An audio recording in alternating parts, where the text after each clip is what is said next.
Hello War of the Visions fans, I'm Jackie Fox, and today we're going to be talking about Veritas of the Earth. Now, I currently only have him at level 120, so I'm going to be testing the fewest teams with him. But he is an incredibly stalwart tank that provides just general damage mitigation as an aura. So not only is he incredibly hard to take off the map and capable of healing back in a way that reminds me a lot of like Breath of Life on Warrior of Light, but at a modern level, but also attached to a unit that's a lot more survivable this day and age than Warrior of Light, while also having a similar level of HP, especially if you have the +5 Guardians Crystal. So this is really the reason that I'm comparing the Veritas units and ranking them now, because now they have a piece of equipment that puts their stats up to a more respectable modern tier. Now this is going to increase a lot of stats for them, and if you haven't seen my other videos, I'll try to keep it concise here. You can hear more about this. I think I'll talk the most about it in the Veritas of the Winds video because that was the first, but for this guy, it's really going to be a big deal for his HP. He already has a good HP pool, so getting this much additional HP is going to be a big deal for him. Although you do want to make sure that you remove any passives for HP from his trust runes. That's going to maximize the bonus. Those aren't going to stack with the Guardian Crystal, so those are kind of wasted slots until you switch them out, which essentially means in addition to getting a lot more stats, you're probably going to pick up one or two choose your own passives through the trust rune system too, which is also going to make these characters more powerful in other ways. With that being said, let's take a look at the rankings so far, just to notice some general trends. Veritas of the Waters is pretty much taking up the middle ground of all of these. They are some of the they're pretty consistent. They're not great, they're not incredible, but they do put in work. And Veritas of the Heavens teams, on the other hand, are either generally the best or some of the worst. But even more polar than that is Veritas of the Earth teams, who are just kind of all over the place. They came in first place with a really strong definitive lead over everyone else with their Veritas of the Earth, Joom, the Spring Celestio, and Ashen Mont team. This one also functions incredibly well on defense as a bait team, although I'm not sure how many people are actually using that way because its defensive stats weren't that good. It did come in number 1 on defense, but the defensive stats across the board for these teams weren't as good as they could have been overall. So that's not as big of a feather in Veritas of the Earth's cap as you might think, but it did pretty well.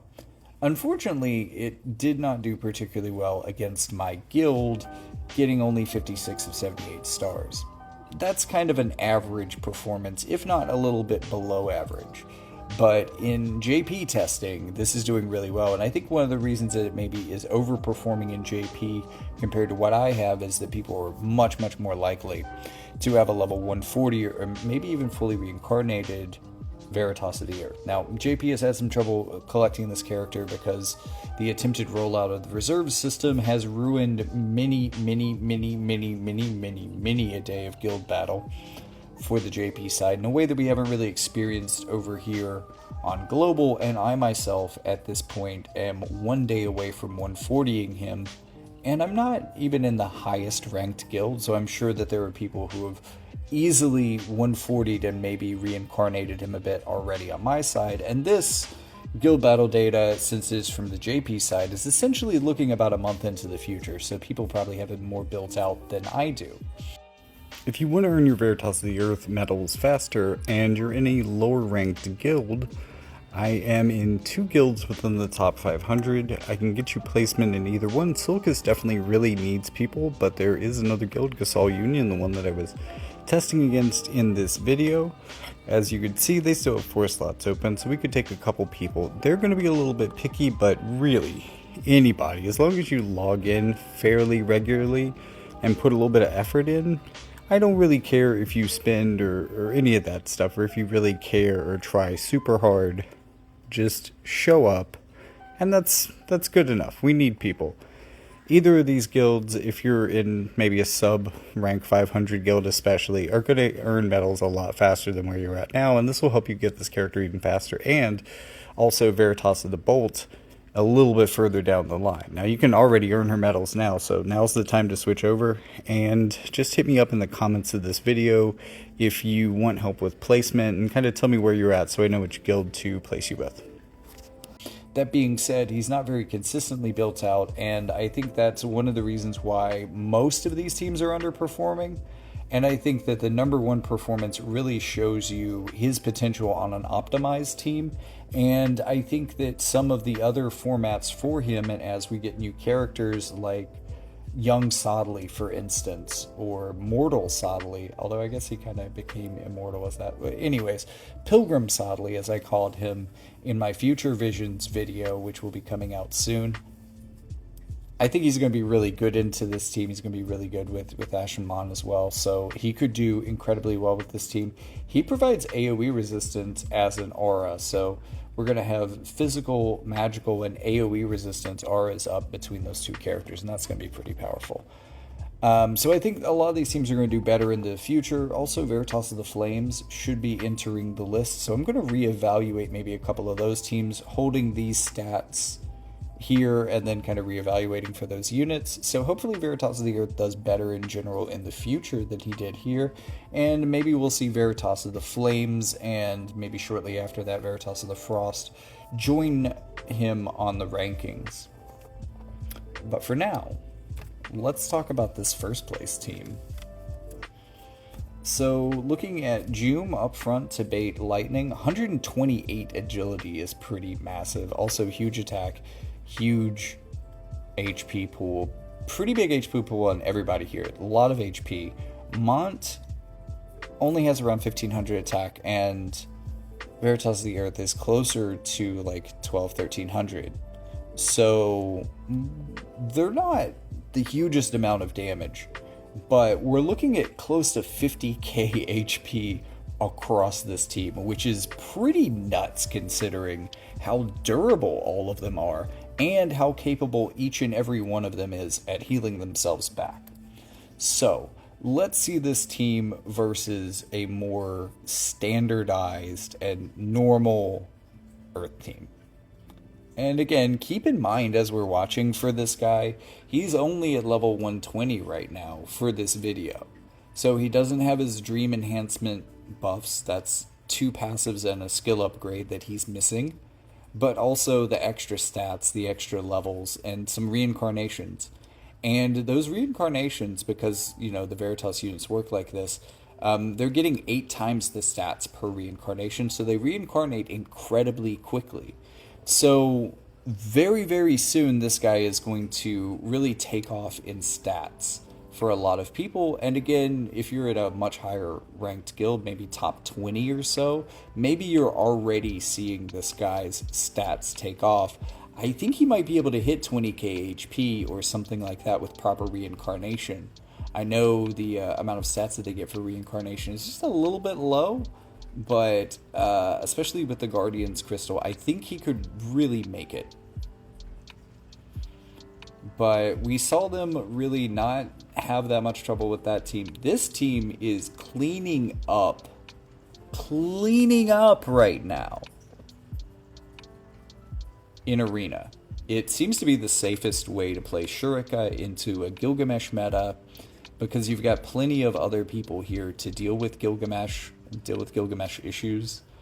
I'm still not sure how good this team necessarily is into Gilgamesh, but we've got HP absorb on the entirety of the team for this match, so that's going to be fun. Also got Curse onto the entirety of the team for this match, and Shurika is one-shotting people, so that's not good. Man, this really turned around fast. Everyone had the ability to restore HP, and then no one had the ability to restore HP.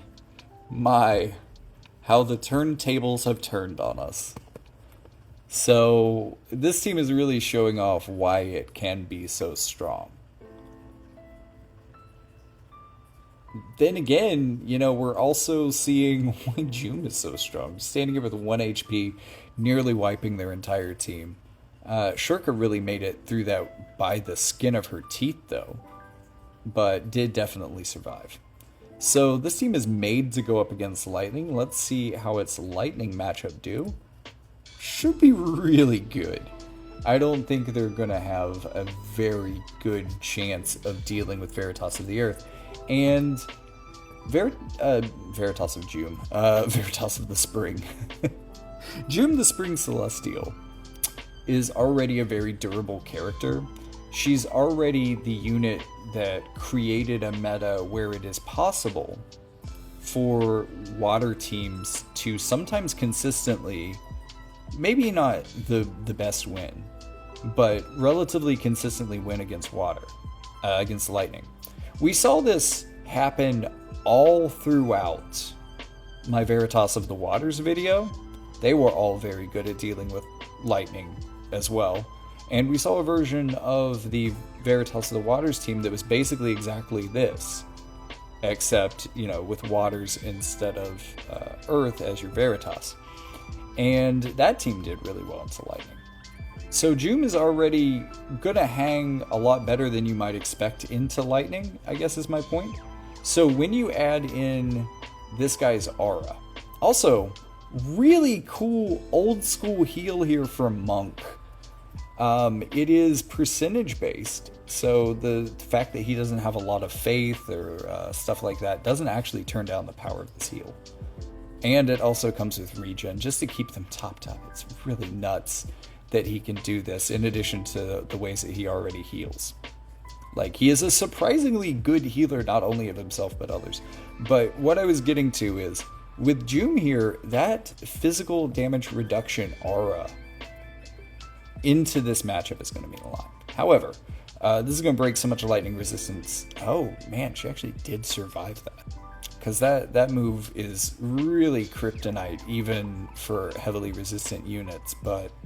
And it hitting my whole team could give me some real issues with lightning. That follow-up damage, though, got my courage. So they did manage to take out June. Although I think because he procced Chakra, I don't think he actually got his aura up. So the case that I was making that this team, given Veritas of the Earth's aura and June being pretty chunky already and good into lightning, would mean that basically no one on this team is all that weak to lightning in general. So this is our number one performing team. I'm definitely going to show you a lot of footage of this team during this video, because there's only 3 teams that we're going through. We got plenty of time to talk about this team further. And I do think it is really quite strong, quite good to take a look at. So I'm going to use a more mixed team here that might be a little bit more interesting into this. Not really any elemental weaknesses or disadvantages here. Let me give you just a little bit of nuance on Curse. Curse isn't really going to remove anything or dispel anything. It will stop things from happening.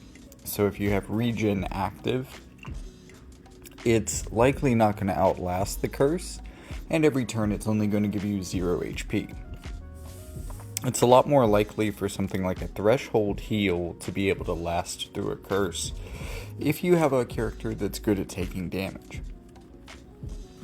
So it's important to note that curse doesn't take any of those things away.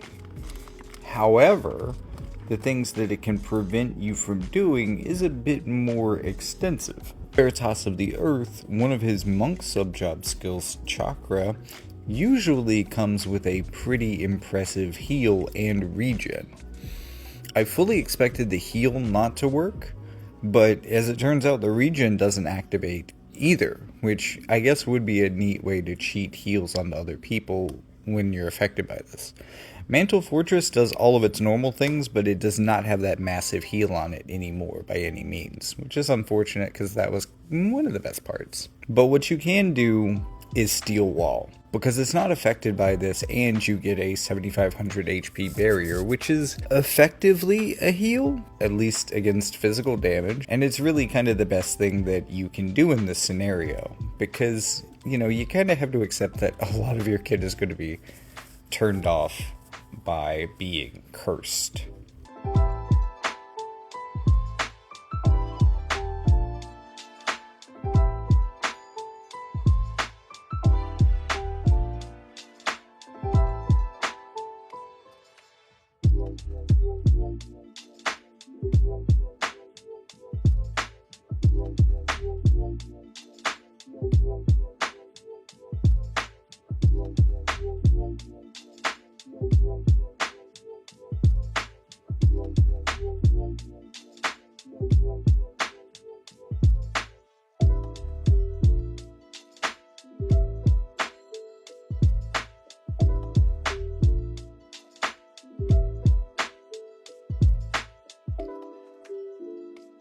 We were taking damage with him really well, and especially with the extra buffs on his HP restore skill, he probably could have come back from that if he had not been cursed and stuck around, you know, refreshed a bunch of those buffs that were reducing damage and stuck around and really messed with them.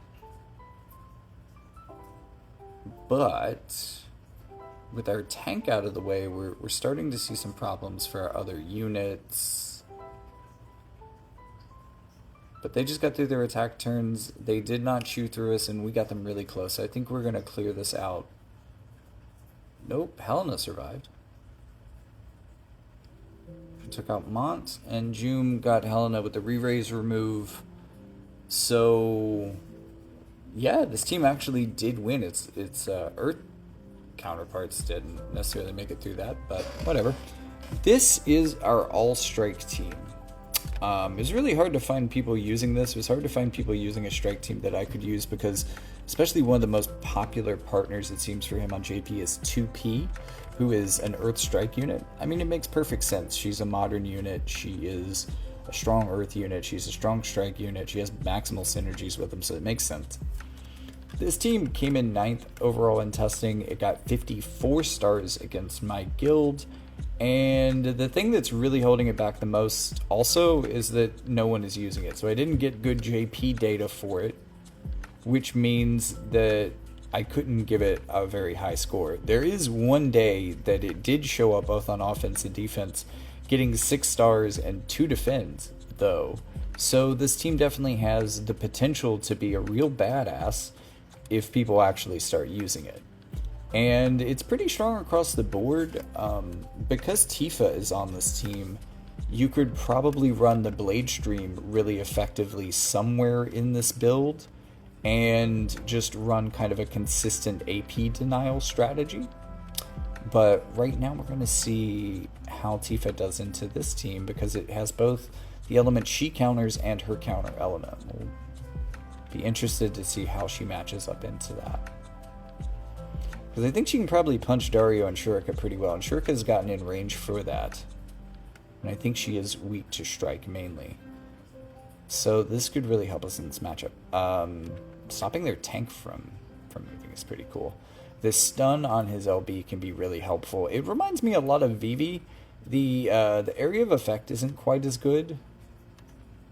Got the frostbite, but the physical barrier kept us from taking her down. She couldn't quite finish us off, but she does have friends.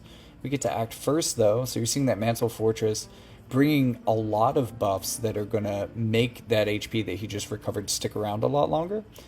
Tifa was too close, though, but you can see he took the Esper damage well. And he's, you know, around to keep hitting. Dario can't damage him with basic attacks. Also, Dario and Shurika are frostbitten, but they, as mages, they have a really high AP start to begin with, so it's kind of hard to hamper them with AP strategies. AP strategies don't really work against heavily mage-based teams. So here is a rivalry for the ages there are a lot of modern mages and modern mage espers and stuff that have strike resistance, and strike characters tend to do pretty poorly into magic damage. So this has kind of been a rivalry for a while. Strike was definitely the more powerful of the two job sets first, and then in a way magic came around to counter it, although unfortunately as it was leaving the meta. Now, strike teams are still very strong, that's why I'm showing this one off here, but this was the thing that often countered that team back in the day, at least for this brief window of time. And this is also the strongest version of it in that we have Shurika. Shurika is also, of course, going to have a good matchup into Veritas of the Earth. So maybe we can chew through their tank quickly and from good range, hopefully. We did get a sleep on Alaya, so that's really going to hamper strike team's progress. Shurika came pretty close to taking her down, but if I saw that right, she didn't even proc her courage. Did pin her back, though. She has pretty good range, but I don't think she can hit Shurika from here. Oh, man. Strike resistance on Oldoa going up even higher with that LB. Rose Fulmination is going to give them a heal, too. Not that they need it. They haven't really taken much damage from us. Their strike resistance and their physical damage mitigation aura from Oldoa, those things are combining to really give us some problems. But we have a high chance of inflicting statuses on them. So one of Veritas of the Earth's redeeming qualities here is going to be his ability to stun mages specifically pretty well. But that's only going to be able to stall for us. We've lost some of our healing power, so that didn't work quite as well. But in keeping into the fight, we were able to heal back up with A2 and do quite a bit of damage to most of the team. We've finally chipped through some things. Oh no, the Wombo combo! Sleeping into more damage. Welp. So much for that.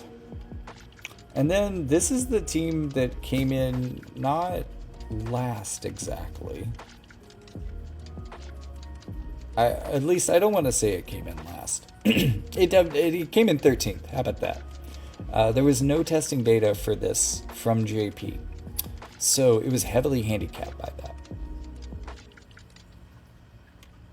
No, it definitely came in last. It only got 46 stars versus my guild, which is the lowest score in that category. So I was hoping that it would get the points here to justify it being a good team, but I don't know. And it's probably because of Uriel, to be quite honest with you. She is a little bit outdated. She's also a 90 cost unit. She does bring some interesting things to the table. Courage removal being a big deal for her. But while Martialist is good, especially as a sub job, having that be your main job and form of damage, not having other things to supplement that very well, is kind of rough. Even running her TMR, which I've run... well, no. I was running Alphonse's TMR. Running her TMR on here is another way of giving this team some HP absorb. I think it works pretty well with HP absorb variations on this team. Although, you know, Veritas of the Earth has plenty of ways to heal. Now, unfortunately, we've taken out all of Irvine's partners, so we won't be able to get to see his follow-ups go. I always fight this team hoping to see Irvine do something cool, and then it just never happens. It's sad. He is potentially really cool for a lot of the same reasons as Gilgamesh. I'm not seeing it. So this is my bait team for Earth, so let's see what my Earth composition does into it. We should do well against Alaya, but oh, these wind units are gonna mess us up.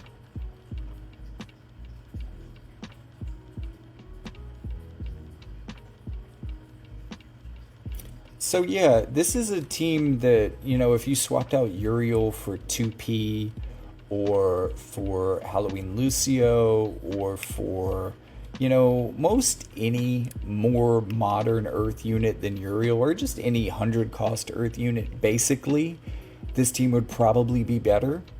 it's kind of handicapped by that. But I was only testing teams that I had the units for, and I didn't really have anything better to go with this team than Uriel, and she fit into the strike synergy, so that worked for me. But it also proves that that previous bait team from the Wind video does well into at least one good Earth team. But this is going to be the final fight of the video versus Dark. Should be a pretty good matchup, but again, this team didn't do incredibly well, so we'll see what happens here. Remember, everybody, the free-to-play option for YouTube. Still like and subscribe. Also, leave a comment. That helps. Ring the bell because I'm a foul-mouthed fox, and that gets me suppressed in the algorithm. So if you'd like to combat that, ring the bell so you'll always be notified about new content. So if you're into War of the Vision, stick around. I've got plenty of strategy for you. Also, click that link in the description to see all the corners of the Jackie Fox Media universe. Everything you need to know, both the YouTube channel, a Spotify for a podcast. There's also books. I would really appreciate it if you picked up some of the books, tried out some of the series. Tell me what you think about them in the comments as well.